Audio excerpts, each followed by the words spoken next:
Good morning and welcome to the Core Connection. I'm Mira Rubin here with you on Enlightened World Network. And today's topic is head or heart. And what we're really going to be talking about is the dichotomy that we often set up between head and heart, and that there might actually be another path. So let's talk about that. But before we get started, let's take a minute or two to get present. Let's take a deep breath in through your nose and hold it. And imagine clean, crisp oxygen flooding your lungs and flowing into your bloodstream and nourishing all your cells and your organs and bringing vital life energy to your body and being. And as you exhale any tension, stress, negativity, fatigue. And now let's take another deep breath in through your nose and hold it. And this time, imagine brilliant, bright light lighting you up from the inside out, illuminating and electrifying, energizing all your cells, your electrons, your molecules, lighting you up from the inside out. And as you exhale any remaining stress, tension, negativity, fatigue. And now let's just gently press our palms together and softly, softly, softly rub your fingers against your palms to feel the delicious sensation that you're tickling and tingling in your palms and your fingertips, and allow that to bring you present right here, right now. Welcome, welcome, welcome. Good morning, Andrea. It's so good to have you here with us. And welcome to everybody else who's joining us this Friday morning. And today we're going to talk about head and heart. And we often set up this polarity, like get out of your head, get into your heart. I'm not in my heart. I was in my head. And what I want to invite us to entertain is a third path, which is an integrated wholeness. So I have a bunch of conversations with clients about being in our heads, right? And typically when we say that I'm in my head, we are expressing a sense of disconnection, that we're in our heads disconnected from our hearts.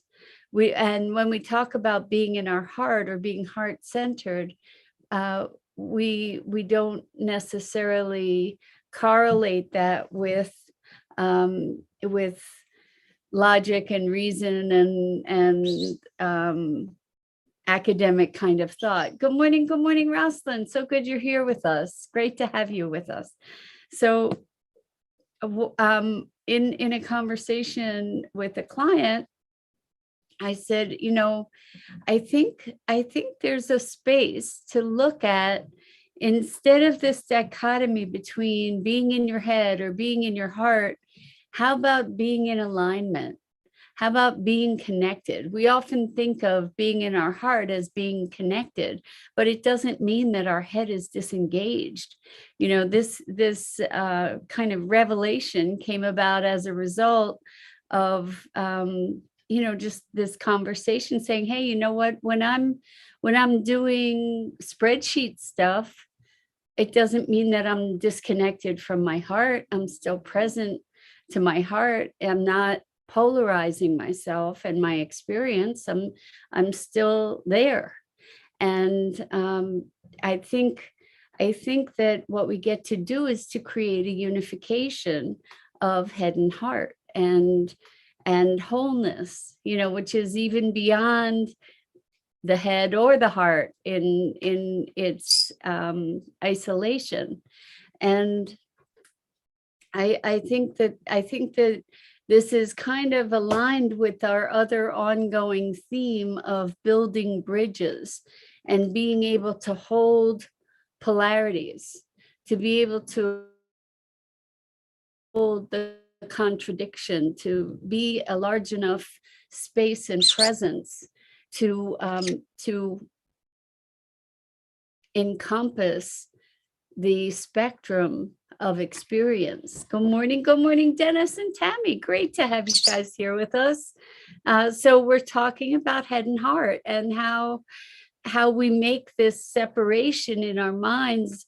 And I think that rather than trying to find our way back to our heart, what we get to do is to find our way to integrated alignment. And that means integrating the heart with the mind, with our total presence.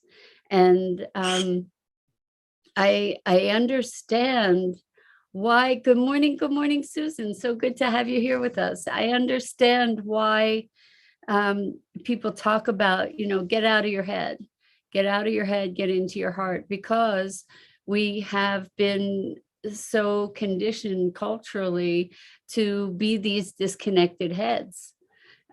So we need to, or we're called to put more attention and deliberate choice and intention in connecting back to ourselves. But the thing is that when we're connecting back to ourselves, it's not just our heart that we're connecting to, right? We don't lose our cognitive capacity, right? There's tremendous intelligence when we have that alignment. And the way that I imagine that is that there's this wonderful integration and unity and alignment within our being that I call presence. It all comes back to presence. Good morning, Jennifer. I'm delighted to hear that you're listening, and please pay attention to the road as you're driving. Great to have you joining us. And Susan says, too much overthinking that I do. And you know what, Susan, you're not alone. And that's why we keep saying, get out of your head, right? Because that tends to be the only mechanism that we operate from in so many cases.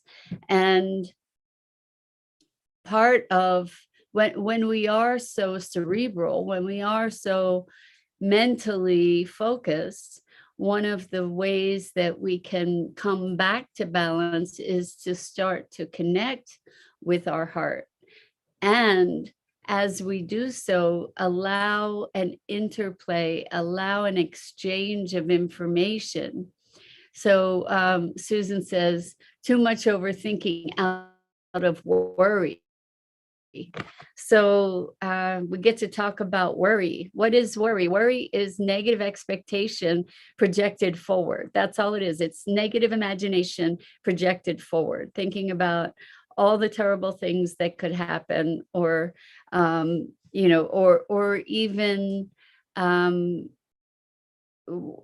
going over and over and over things that have happened, and we're taking that experience that may have been negative and projecting that forward. So Susan says, yes, when I'm focused, I feel great. Exactly. So the recipe is to come back to presence. That's where we find this integrated alignment with our being. So I've spoken before about how our culture makes an enemy of the ego, and having to tame the ego and kill the ego and lose the ego and surrender the ego. And I have a little bit different take on it, not to say that this is the truth or how it should be, but I invite you to entertain the possibility that maybe we get to befriend the ego. And so, what this is all about is about achieving wholeness. And if the ego is part of who we are, then we get to embrace that too. we get to embrace all aspects of ourselves to come to a greater wholeness and a more complete alignment. And so in talking about this embracing of all aspects, I remember a period of time where I was deliberately and consciously going through all facets of beingness. And Suzanne says sometimes ego is self-love. Well, the way I see ego is that the way that I see ego is that it is the vehicle through which we connect. It's like the persona that we connect with the world, that we interface with the world. And if we have a balanced, like I imagine a balanced ego being a balanced sense of self, being able to be present. And when we are fully present, we kind of transcend ourselves. So maybe it's transcending the ego in those moments, because we become part of the flow. But the ego is the vehicle through which we have experiences that we learn and love and experience.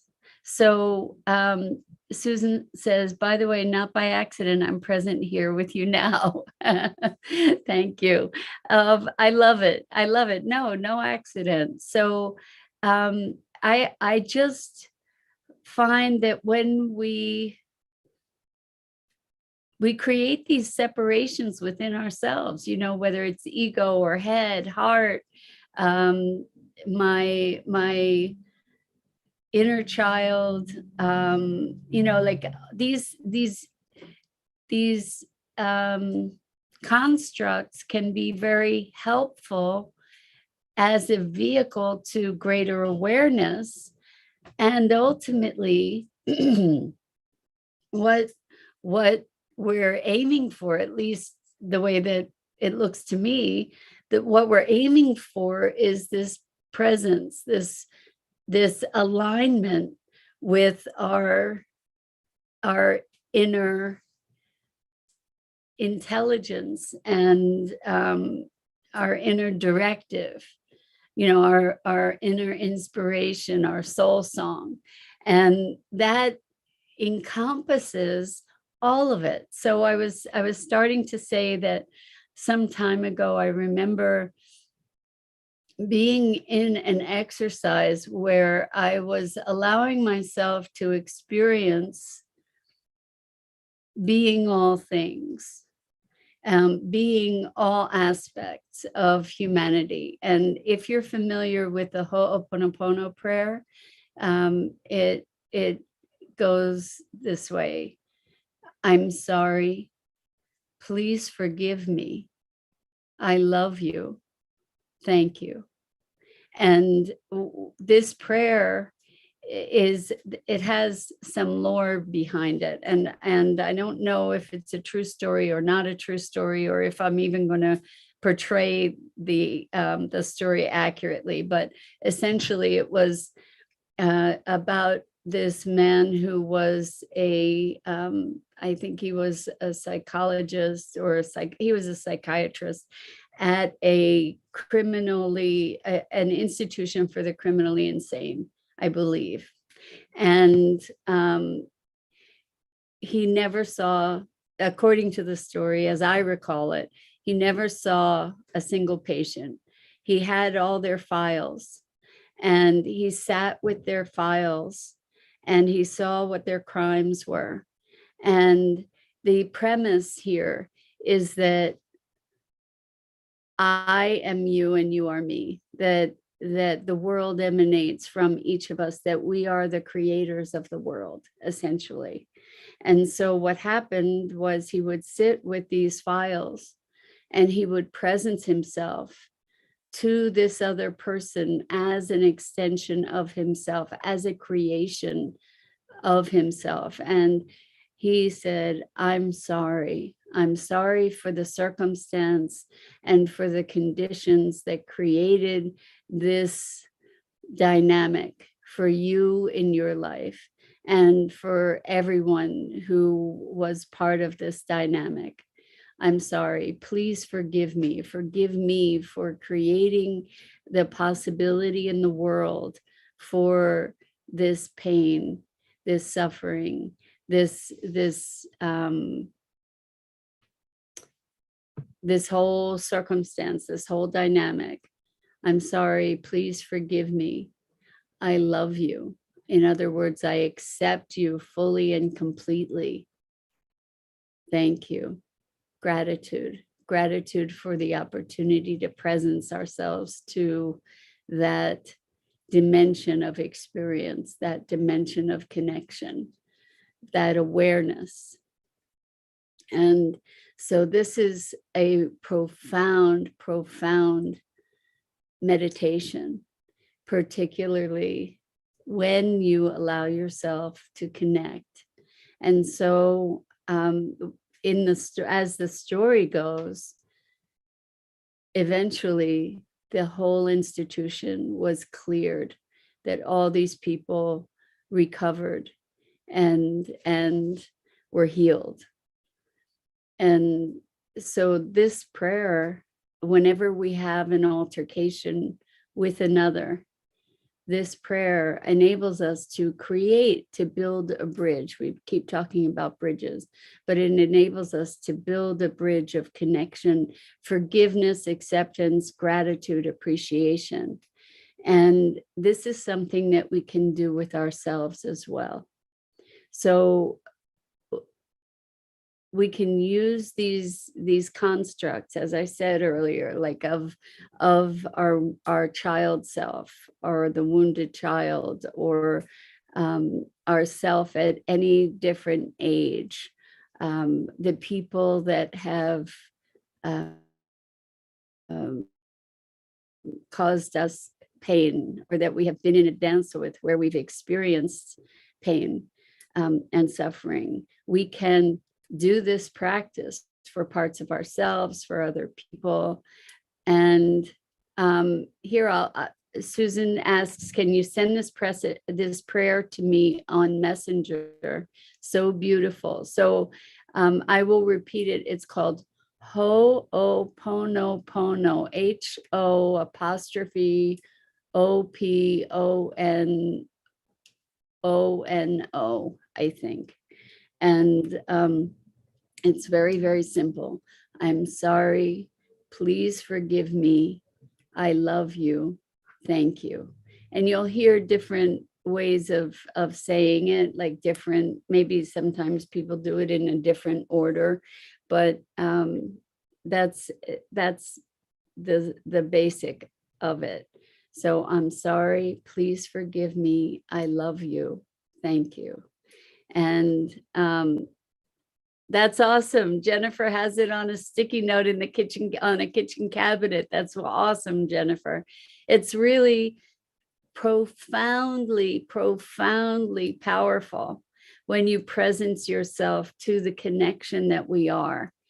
And we all have the ability to heal one another, ourselves and one another, through the quantum field. And the thing is, here, what was happening and why this becomes so powerful and profound, I don't know what Maggie was eating, is that we are all one. We are all connected. And to be seeing ourselves as separate is an illusion. We are all aspects of one another. And so also when the apology is, I'm sorry, it's I'm sorry that I behaved that way, and I'm sorry that I created the condition for that behavior, because I am the creator of the world, right? So I create the world.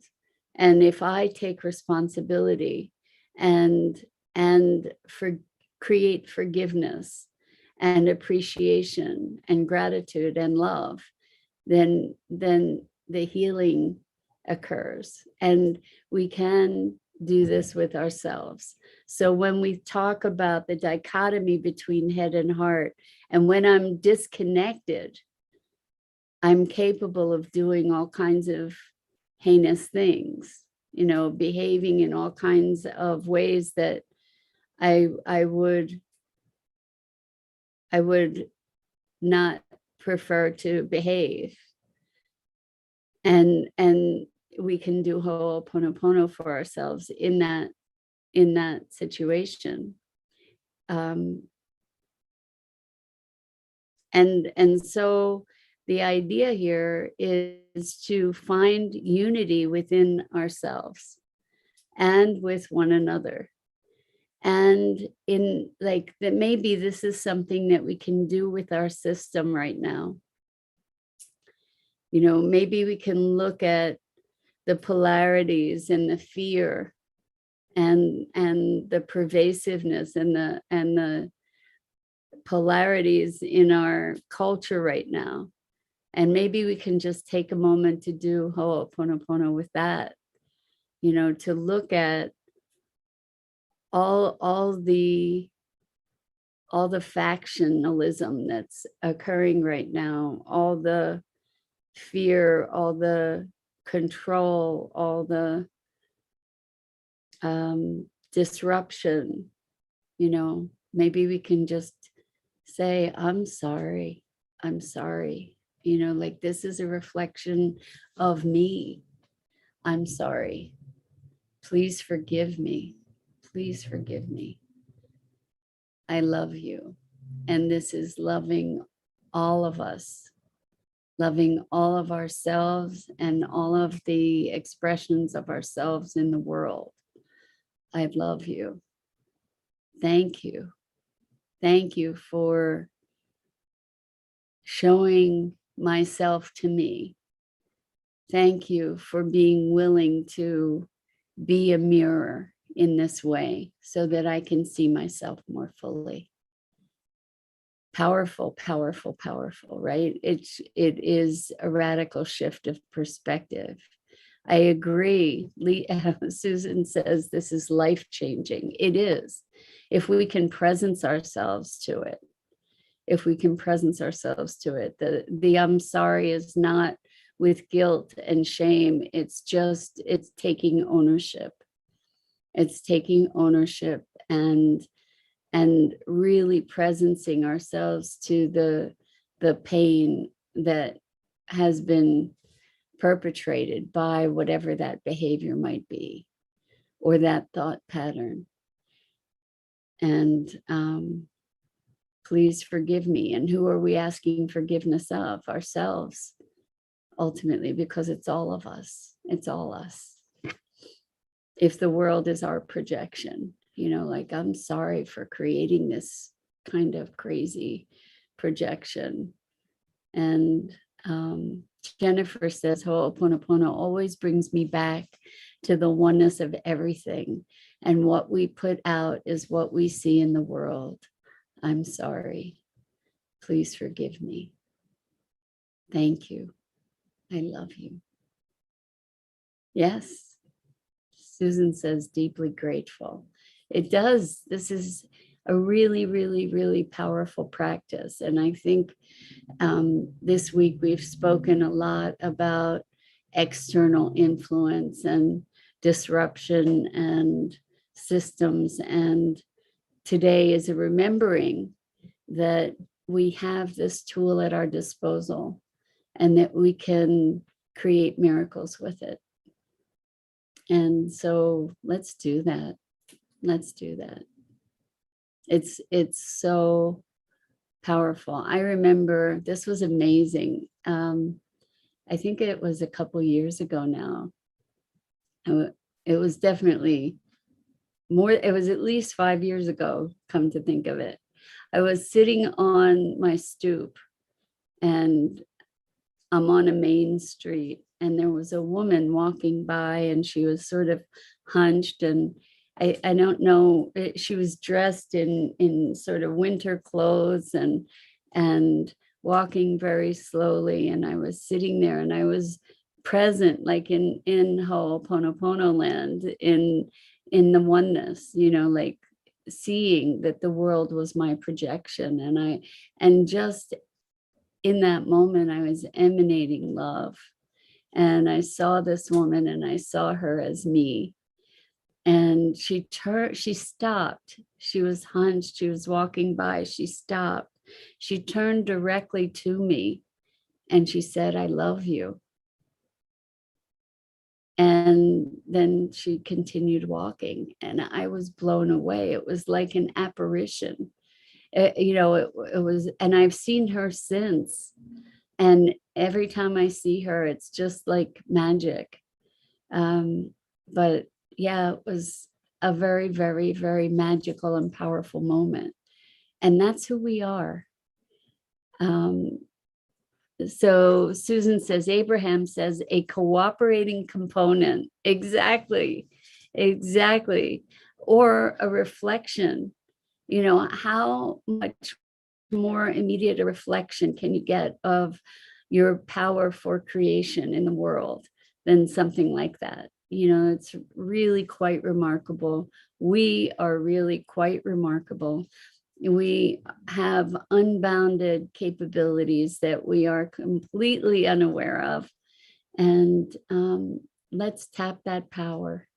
Let's tap that power for oneness and connection and changing the trajectory of history. Let's bring consciousness to play in transforming the world, because we can. I really, really, really believe that we can. And I too believe in miracles, Susan. So yes, I believe that we can. And we've talked about how it's important for each of us to step up and show up. And this is one way we can do it. This is one way that we can do it in peace and love. And Jennifer says, I believe we can too. I think that this is what's going to change the world. That we get to focus our consciousness, not on the fear, not on the divisiveness, not on the separation, not on the control, not on resistance, perhaps, but instead, or in addition, to put our attention on the wholeness and the love and the possibility, and to open the doors for the highest expression of humanity. So with that, and so much love to you, I'm Mira Rubin. This is the Core Connection, and I go live. Ouch, Maggie, she's pecking my head. I go live each weekday morning here on Enlightened World Network's Facebook page. Please check out the other wonderful programming on Enlightened World Network on the in EWN One with the Earth Facebook page and Enlightened World Living. And yeah, Tammy, you laugh. You laugh while I bleed. Anyway, so much love to you guys. Have a wonderful, wonderful weekend. And I hope to see you again next week.